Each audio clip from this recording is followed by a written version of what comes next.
ദൈവകൃപയാൽ ഇന്നേ ദിവസം ദക്ഷിണേന്ത്യാ സഭ നമുക്കറിയാവുന്ന പോലെ രൂപം പ്രാപിച്ചു എന്ന് പറഞ്ഞേക്കാൾ ഉപരി വിവിധ സഭകൾ ഐക്യപ്പെട്ട് ചർച്ച് ഓഫ് സൗത്ത് ഇന്ത്യ എന്ന പേരിൽ അറിയപ്പെടുവാൻ ദൈവം ഇടയാക്കിയ 1947 സെപ്റ്റംബർ 27 ആ വലിയ ഓർമ്മയ്ക്ക് നാം ഈസ്റ്റ് കേരള മഹായിടവകയായി ദൈവത്തിന് സ്തോത്രം അർപ്പിക്കാനായിട്ടാണ് ഇവിടെ ഇപ്പോൾ കൂടി വന്നിരിക്കുന്നത്.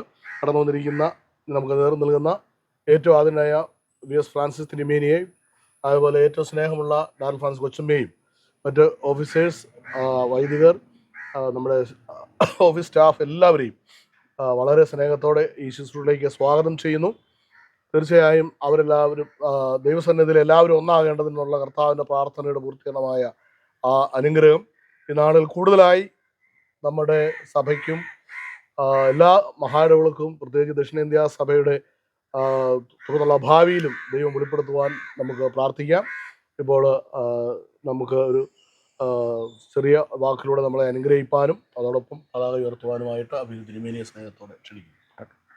ദൈവനാമത്തിന് മഹത്വം ഉണ്ടാകട്ടെ.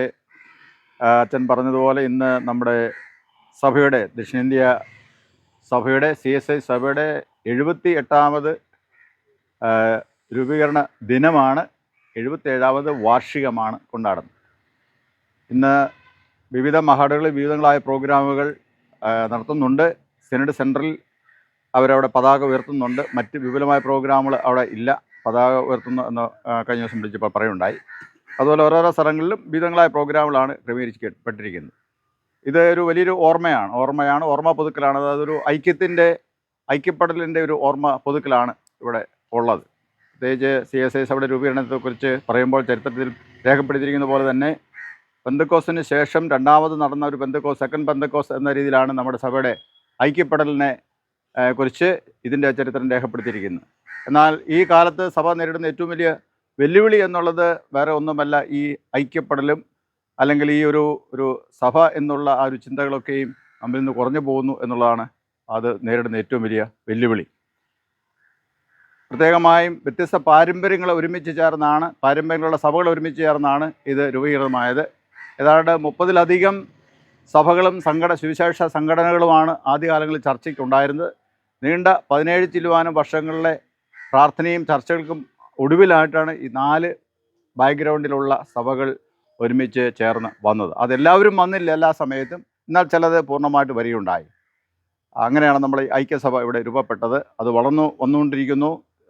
ഇന്ത്യയിലെ കത്തോലിക്ക സഭ കഴിഞ്ഞാൽ ഏറ്റവും വലിയ രണ്ടാമത്തെ സഭയായിട്ട് നമ്മുടെ സഭ വളർന്നിരിക്കുകയാണ്. ഭൂസ്വത്തിൻ്റെ കാര്യത്തിലാണെങ്കിലും മറ്റ് എല്ലാവിധമായ കാര്യങ്ങളിലാണെങ്കിലും വളരെ വലിയ ഒരു സ്വത്തുള്ള ഒരു സഭ തന്നെയാണ് നമ്മുടെ സഭ. തീർച്ചയായിട്ടും അത് ദൈവം നമുക്ക് നൽകിയ അനുഗ്രഹം എന്ന് നമ്മൾ മനസ്സിലാക്കി അതിനെ സംരക്ഷിക്കേണ്ടതും അതിനെ ഉയർത്തേണ്ടതും നമ്മുടെ ചുമതലയാകുന്നു. ഇന്ന് കാണുന്ന ഈ ഭൂസ്വത്തുക്കളൊക്കെയും നമ്മൾ നോക്കുമ്പോൾ മറ്റ് ബിൽഡിംഗ് അതിനുള്ള സാധ്യതകൾ നമ്മൾ നോക്കുമ്പോൾ അതെല്ലാം മുന്നമേ നമ്മുടെ ദൈവം അത് ഒരുക്കി എന്നുള്ളതാണ് നമുക്ക് കാണാൻ സാധിക്കുന്നത്. ആയിരക്കണക്കിന് ഏക്കർ സ്ഥലങ്ങളാണ് നമുക്കുള്ളത്. അത് വലിയ വലിയ പട്ടണങ്ങളുടെ നടുവിൽ തന്നെ വലിയ വലിയ സ്വത്തുക്കൾ മുഴുവനും CSIയുടെ തന്നെയാണ് ഇപ്പോൾ നിൽക്കുന്നത്. കഴിഞ്ഞ ദിവസം ഞങ്ങൾ കൊല്ലം കൊട്ടാരക്കര അവിടെ മാത്രം ഇങ്ങനെ ഓരോ കാര്യങ്ങൾ പറഞ്ഞു വന്നപ്പോൾ പറയുന്നുണ്ട്, അവിടെ കൊല്ലത്ത് തന്നെ 3 റെയിൽവേ സ്റ്റേഷനാണുള്ളത്. 3 railway station. അത് എല്ലാം കൂടെ കൂട്ടിയ 3 കിലോമീറ്റർ ഇല്ല, 2-2.25 കിലോമീറ്ററിൻ്റെ ഇടയ്ക്കാണ് ഈ 3 റെയിൽവേ സ്റ്റേഷൻ. അപ്പോൾ അങ്ങനെ ഒരിടത്തും ഇന്ത്യയിൽ ഒരിടത്തും അങ്ങനെയില്ല. എന്താണെന്ന് ചോദിച്ചു കഴിഞ്ഞാൽ അവിടെയെല്ലാം നമ്മുടെ പള്ളി ഉണ്ടായിരുന്നു. അന്ന് മിഷണറിമാരായിരുന്നു, സായിപ്പന്മാരായിരുന്നു, അവിടെയെല്ലാം പള്ളിയിലുണ്ടായിരുന്നു. പള്ളിയിൽ ആൾക്കാർക്ക് ഇറങ്ങാൻ വേണ്ടിയാണ് ഈ 3 സ്ഥലത്ത്. ഇപ്പോഴും ആ സ്റ്റോപ്പ് മാറ്റിയിട്ടില്ല. അപ്പോൾ അവിടെയെല്ലാം നമുക്ക് സ്വത്തുക്കളുണ്ട്. അപ്പോൾ ഇപ്പോൾ ഉള്ള പുതിയ മാറിയ സാഹചര്യത്തിൽ വന്നിരിക്കുന്ന കുഴപ്പം എന്താണെന്ന് വെച്ച് കഴിഞ്ഞാൽ ഈ സ്വത്തുക്കൾ നോക്കിക്കൊണ്ട് പല മറ്റ് ബാഹ്യ ശക്തികളും എന്ത് ചെയ്യുന്നു, ഭരണകർത്താക്കൾ ഉൾപ്പെടെയുള്ള ആൾക്കാർ എന്ത് ചെയ്യുന്നു, അതിനെ ലക്ഷ്യം വെച്ചുള്ള നിയമനിർമ്മാണങ്ങളും കാര്യങ്ങളും നടന്നുകൊണ്ടിരിക്കുകയാണ്. അത് നമുക്ക് സംരക്ഷിക്കാമെന്ന് പറഞ്ഞാൽ വളരെ ഒരു വെല്ലുവിളി തന്നെയാണെന്നുള്ള കാര്യത്തിന് സംശയമില്ല. കാരണം അത് തിരിച്ചു പിടിക്കാനുള്ള നോട്ടത്തിലാണ് അവർ നോക്കുന്നത്. അത് വളരെ പക്ഷപാതപരമായ കാര്യങ്ങൾ ചില സമയം നമുക്ക് കാണാണ്ട് സാധിക്കും. എന്നിരുന്നാലും നമുക്കുള്ള ഭൂമി നമ്മൾ സംരക്ഷിക്കേണ്ട ഒരു ചുമതലയാണ്. കാരണം ഭൂമി വർദ്ധിക്കുന്നില്ല, ജനങ്ങൾ വർദ്ധിക്കുന്നുണ്ട്. അതുകൊണ്ട് അത് നമുക്ക് ദൈവം തന്ന അനുഗ്രഹം എന്ന് ഓർത്ത് അത് സംരക്ഷിക്കാനുള്ള ഒരു ചുമതല നമുക്കുണ്ട്. അതുകൊണ്ട് ഞങ്ങളിവിടെ ഇന്നിപ്പോൾ ഞാനും ജോൺ സാമുവൽ സാറും കൂടെ പറയുകയായിരുന്നു നമ്മുടെ സ്വത്തുക്കൾ നമുക്ക് ഇവിടെ ഇത്രയും സംവിധാനം ഉള്ളപ്പോൾ തന്നെ നമ്മൾ എന്ത് ചെയ്തു, വേറെ സ്വത്ത് വാങ്ങി. അത് വേറെ നമ്മുടെ ഈ കേരളത്തിലെ മറ്റ് മഹാട് വെച്ച് നോക്കി അങ്ങനെയുള്ളത് വളരെ കുറവാണ്. അത് അന്ന് മോഡറേറ്ററായിരുന്ന തോമസ് കെ മന്ദിരമേനി പറയുണ്ടായി, ഞങ്ങൾ ഇത്രയും വർഷമായി ഞങ്ങൾക്കൊരു സെൻറ്റ് ഭൂമി വേറെ വാങ്ങാൻ പറ്റിയില്ല, ഞങ്ങൾ കൊടുക്കാനേ പറ്റുള്ളൂ, നിങ്ങളിത് വാങ്ങിയല്ലോ എന്നന്ന് ഇത് വാങ്ങിയ സമയത്ത് പറയുണ്ടായി. ശരിയാണ്, നമ്മുടെ സ്വത്തുക്കളെല്ലാം പോയിട്ടുള്ളൂ, ഭൂമി വാങ്ങിയ ചരിത്രം വളരെ കുറവാണ്. നമ്മളെ സംബന്ധിച്ച് നമ്മൾ വാങ്ങുകയാണ് ചെയ്തിരിക്കുന്നത്. ഒരു കാലഘട്ടം വരെ നമ്മൾ പല തുണ്ടുകളൊക്കെ നമ്മൾ പോയിട്ടുണ്ടെന്നാൽ അടുത്ത കാലത്ത് നമ്മൾ എന്ത് ചെയ്തില്ല, അങ്ങനെ കാര്യങ്ങൾ ചെയ്തിട്ടില്ല. അതെല്ലാം ദൈവത്തിൻ്റെ ഒരു വലിയ അനുഗ്രഹം. ഇതെല്ലാം ദൈവത്തിലുള്ള വിശ്വാസത്തിലും അടിസ്ഥാനപ്പെട്ടാണ് പോകുന്നത്. ദൈവവിശ്വാസം ഒരിക്കലും നമ്മൾ വിട്ടുകളയരുത്. അതിൽ നമ്മുടെ സഭാമക്കളെ ഉറപ്പിച്ചു നിർത്താനും ഐക്യതയുടെയും സ്നേഹത്തിൻ്റെ ആത്മാവിൽ ആൾക്കാരെ കൊണ്ടുപോകാനും നമുക്ക് സാധിക്കണം. അതാണ് നമ്മുടെ ദൗത്യം. തകർന്നുപോയ ആൾക്കാരെ സഭയോട് ചേർത്ത് നിർത്തുക, ദൈവത്തോട് ചേർത്ത് നിർത്തുക എന്നുള്ളതാണ് നമ്മുടെ ദൗത്യം. അതിന് നമുക്ക് അണിചേരാം. അതിനുള്ള പ്രതിജ്ഞ എടുത്തുകൊണ്ട് ഐക്യത്തിൻ്റെ ഒരു ഓർമ്മ പുതുക്കലായിട്ട് അതിനുള്ള പരിശ്രമിക്കുമെന്നുള്ള ഒരു ക്രിസ്തുവിൽ ആ ഒരു ഐക്യത്തിൻ്റെ സന്ദേശം കൈമാറിക്കൊണ്ട് നമുക്ക് തുറന്നുള്ള നാളിലും പോകാം. അതിനായിട്ട് ദൈവം നമ്മളെ സഹായിക്കട്ടെ എന്ന് ആത്മാർത്ഥമായി ആശംസിക്കുകയും പ്രാർത്ഥിക്കുകയും ചെയ്യുന്നു. മാത്രമല്ല, ഇപ്പോൾ സഭ കടന്നുപോയിക്കൊണ്ടിരിക്കുന്ന പ്രത്യേക പ്രതിസന്ധികളെ അതെല്ലാം മാറുവാൻ നിങ്ങളെല്ലാവരും ശക്തമായിട്ട് പ്രാർത്ഥിക്കണം. ദൈവഹിതപ്രകാരമുള്ള ഒരു രീതിയിൽ അത് മുമ്പോട്ട് പോകേണ്ടതുണ്ട്. ഒരു കാലത്ത് അങ്ങനെ ആയിരുന്നു. മറ്റ് യാതൊരുവിധമായ ചിന്തകളില്ലാത്ത ആളുകൾ, ദൈവനാമത്തിന് വേണ്ടി പ്രവർത്തിപ്പാൻ തൽപരരായ ആളുകൾ നേതൃസ്ഥാനങ്ങളിലേക്ക് ചെറിയ കമ്മിറ്റി തൊട്ട് സംഘടനാ പ്രവർത്തനങ്ങൾ തൊട്ട് വളർന്നു വന്നാൽ മാത്രമേ തീർച്ചയായിട്ടും അത് സാധ്യമായി തീരുള്ളൂ. അങ്ങനെ വരട്ടെ എന്ന് നമുക്ക് ആഗ്രഹിക്കാം, പ്രാർത്ഥിക്കാം. ദൈവം നമ്മളെല്ലാവരും ഒരുപോലെ അനുഗ്രഹിക്കുമാറാകട്ടെ. നമുക്ക് ജയിക്കുമേ സുവിശേഷം ലോകം ജയിക്കുമേ എന്നുള്ള പാട്ടിൽ ഒരു ചരണം പാടി നമുക്ക് പതാക ഉയർത്താൻ ശേഷം പ്രാർത്ഥിച്ച് നമുക്ക് അവസാനിക്കും. ജയിക്കുമേ സുവിശേഷം ലോകം ജയിക്കുമേ, പേയുടെ ശക്തികൾ നശിക്കുമേ, സകല ലോകരും യേശുവിൻ നാമത്തിൽ വണങ്ങുമേ, തല കുനിക്കുമേ, അതു ബഹു സന്തോഷമേ.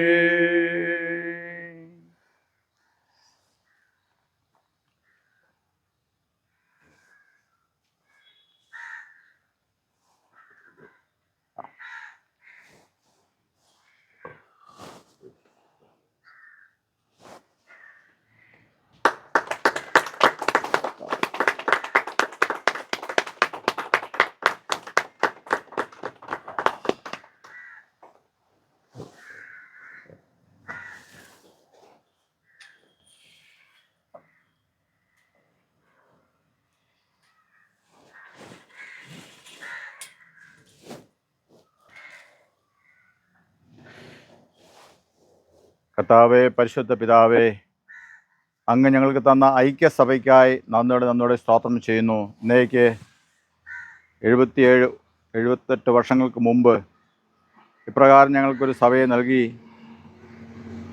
അന്ന് സഭാപിതാക്കന്മാർക്ക് നൽകിയ വലിയ ദർശനത്തിനായി സ്തോത്രം.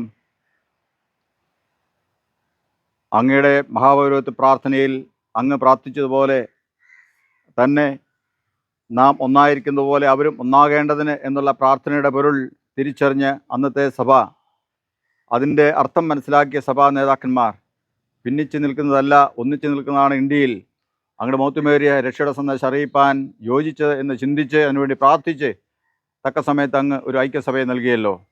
കർത്താവെ, ക്രിസ്തുവിൽ വിശ്വസിക്കുന്നവരെല്ലാവരും ഒന്ന് എന്നുള്ള ചിന്തയോടെ മുമ്പോട്ട് പോകുവാൻ, ഒന്നിച്ചു നിൽപ്പാൻ, അങ്ങയിൽ ഒന്നിച്ചു നിൽപ്പാൻ അങ്ങോട്ടൊന്ന് തുടർന്നും സഹായിക്കണം.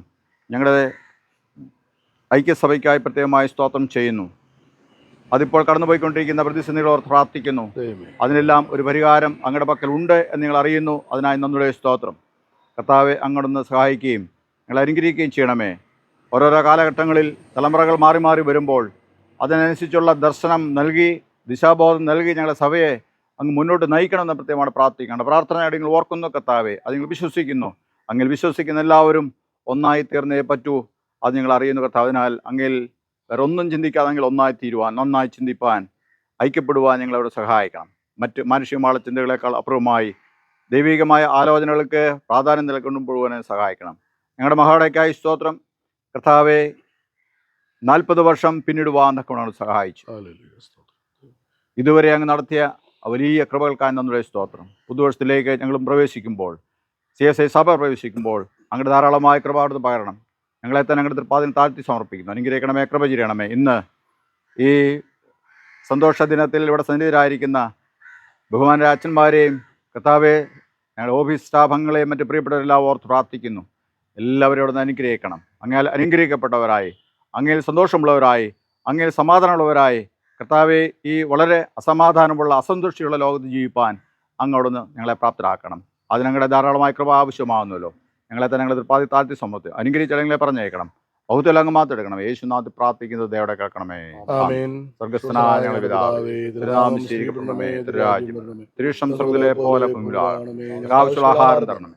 ഞങ്ങൾക്ക് ക്ഷമിച്ചിരിക്കുന്നത് പോലെ കടങ്ങളെ ഞങ്ങൾ ക്ഷമിക്കണം. ഞങ്ങളെ പരീക്ഷയിലേക്ക് കർത്താതെ ദുഷ്ടം പിടിക്കണം. രാജ്യവും ശക്തിയും മഹത്വവും നീക്കുനിൽക്കലാകുന്നു. നമ്മുടെ കർത്താവായ യേശുമിശിഹായുടെ കൃപയും ദൈവത്തിൻ്റെ സ്നേഹവും പരിശുദ്ധാത്മാവിൻ്റെ കൂട്ടായ്മയും നമ്മോട് നാം ഓർത്ത് പ്രാർത്ഥിച്ച സകല കാര്യങ്ങളും, പ്രത്യേകിച്ച് നമ്മുടെ CSI അവിടെ ലഭ്യമായ പ്രവർത്തനങ്ങളോടും കൂടി ഇന്ന് മുന്നേക്ക് ഇരിക്കുമാറാകട്ടെ. ആമേൻ. Thank you. ഈ സന്തോഷകരമായ അഭ്യുന്നതിയുടെ കൂടെയും ബഹുമാനമുള്ള കർഷകരുടെയും നമ്മുടെ ലേശക്കുട്ടിയുടെയൊക്കെ ആയിരിക്കാൻ ഒരു സമയം കൂടെ തന്നതിനുള്ളക്കായി ഞാൻ ദൈവത്തിന് നന്ദിയോടെ സ്തോത്രം ചെയ്യുന്നു. പ്രത്യേകിച്ച് ഈ സന്തോഷ ദിവസത്തിൽ ഇന്ന് ഫ്ലാഗ് ഉയർത്തി നമ്മളെ അനുഗ്രഹിച്ച ബഹുമാനമുള്ള അഭിനന്ദ ഫ്രാൻസിസ് തിരുമേനിക്ക് ഞങ്ങളുടെ സഭയുടെ പേരിലും പ്രത്യേകിച്ച് ഞങ്ങളുടെ സ്റ്റാഫുകളുടെ പേരിലുള്ള നന്ദിയും സ്നേഹത്തെയും ഈ സമയത്ത് അറിയിച്ചുകൊള്ളു. അതോടൊപ്പം കടന്നു വന്ന ബഹുമാനമുള്ള നാട്ടിൽ കൊച്ചമ്മയുണ്ട്. പ്രത്യേകിച്ച് കൊച്ചമ്മ ഓർക്കുകയാണ് നമ്മുടെ ഏത് പ്രോഗ്രാമിലും ഇതുപോലെ നമ്മളെ വന്ന് കൈത്താങ്ങുകയും നമുക്ക് എല്ലാ നന്മകളും തരികയും ചെയ്യുന്ന ബഹുമാനമുള്ള കൊച്ചമ്മയെ സ്നേഹത്തോടെ ഓർക്കുന്നു. പ്രത്യേകിച്ച് കൊച്ചമ്മയോടുള്ള നന്ദിയും സ്നേഹത്തെയും ഈ സമയത്ത് ധാരാളമായിട്ട് അറിയിച്ചുകൊള്ളു. അതുപോലെ തന്നെ ബിഷപ്പ് സെക്രട്ടറി ആയിരിക്കുന്ന മാക്സിൻ ജോൺ അച്ഛൻ നേരത്തെ തന്നെ തിരുമേനിയുടെ കൂടെ വന്നു ഈ ചടങ്ങിൽ പങ്കെടുക്കുകയും നമ്മളെ അനുഗ്രഹിക്കുകയും പ്രത്യേകിച്ച് അച്ഛനോടുള്ള നന്ദിയും സ്നേഹത്തെയും ഈ സമയത്ത് അറിയിച്ചുകൊള്ളുന്നു. അതുപോലെ തന്നെ നമ്മുടെ ലേഖ സെക്രട്ടറി അയക്കുന്ന പറീസാറ് പ്രോഗ്രാമിന് ശേഷം വേഗം കടന്നു വരികയും നമ്മളെ അനുഗ്രഹിക്കുകയും ചെയ്തു. പ്രത്യേകിച്ച് സാറിൻ്റെ സാന്നിധ്യം നമുക്ക് ഏറ്റവും അനുഗ്രഹമായിരുന്നു. സാറിനെയും ഈ ഇതിൽ പങ്കെടുക്കുവാൻ ഞങ്ങളെ അനുഗ്രഹിക്കാൻ വന്നല്ലോ. പ്രത്യേകിച്ച് സാറിനോടുള്ള നന്ദിയും സ്നേഹത്തെ സ്റ്റാഫിൻ്റെ പേരിൽ അറിയിച്ചുകൊള്ളുന്നു. അതോടൊപ്പം തന്നെ കൂടെ ആയിരിക്കുന്ന എല്ലാ സ്റ്റാഫുകളെയും ഓർക്കുകയാണ്. പ്രത്യേകിച്ച് ബുക്കുടെപ്പിൽ കടന്നു വന്ന റിനി ഓർക്കുന്നു. അതുപോലെ നമ്മുടെ മറ്റുള്ള സഹോദരങ്ങളെ ഓർക്കുന്നു. മറ്റുള്ള എല്ലാ സ്റ്റാഫിനെയും ഓർക്കുന്നു. എല്ലാവർക്കും ഒരിക്കൽ കൂടി നന്ദിയും സ്നേഹം അറിയിപ്പിക്കുന്നു. അതുപോലെ തന്നെ ചേരിക്ക മാനേജരായിരിക്കുന്ന ബഹുമാനമുള്ള നമ്മുടെ സാർ നമ്മുടെ കൂടെയുണ്ട്. അദ്ദേഹം ഇന്നലെ തൊട്ട് തന്നെ ഉയർത്തുകയും എല്ലാം ചെയ്യുമായിരുന്നു. അതിനെല്ലാ ക്രമീകരണമെല്ലാം ചെയ്തു. പ്രത്യേകിച്ച് സാറിനുള്ള നന്ദി അറിയിക്കുന്നു. അതോടൊപ്പം തന്നെ ഞങ്ങൾക്കെല്ലാം നേതൃത്വം നൽകുന്ന ബഹുമാനമുള്ള ഞങ്ങൾ കർഷകരായിരിക്കുന്ന ഗവൺമെൻറ് PC മാത്തിക്കോട്ടേച്ചൻ അച്ഛൻ ഇന്നലെ തന്നെ ഇതിനുള്ള എല്ലാ ഒരുക്കോട്ടങ്ങളും ചെയ്തു. പ്രത്യേകിച്ച് അതിനുള്ള കറക്റ്റായിട്ട് ഇൻസ്ട്രക്ഷനൊക്കെ ഞങ്ങൾക്ക് തന്നു. അതിനുവേണ്ട എല്ലാ കാര്യങ്ങളും ചെയ്ത് ബഹുമാനമുള്ള PC മാത്തിക്കുട്ടിയച്ഛനാണ് ഇതിൻ്റെ എല്ലാ കാര്യങ്ങളും ചെയ്യുവാനും ഞങ്ങളെ ഒന്നിച്ച് കൊടുകയിച്ച് ഈ മഹത്തരമായ ശുശ്രൂഷയിൽ ഞങ്ങളെല്ലാം കുട്ടിവരുത്തിയതെല്ലാം ബഹുമാനമുള്ള അച്ഛനാണ്. പ്രത്യേകിച്ച് അച്ഛൻ ഞങ്ങൾക്ക് എല്ലാം നമ്മൾക്കായി നന്ദിയോടെ ഓർക്കുന്നു. പ്രത്യേകിച്ച് ഞങ്ങളുടെ എല്ലാവരുടെയും പേരുള്ള നന്ദിയും സ്നേഹത്തെയും ഈ സമയത്ത് ബഹുമാനമുള്ള പ്രസാദത്തിനെ അറിയിച്ചുകൊള്ളുന്നു. ഒരിക്കൽ കൂടി എല്ലാവരുള്ള നന്ദി സ്നേഹത്തിന് എൻ്റെ വാക്കുകളായി നിർത്തുന്നു.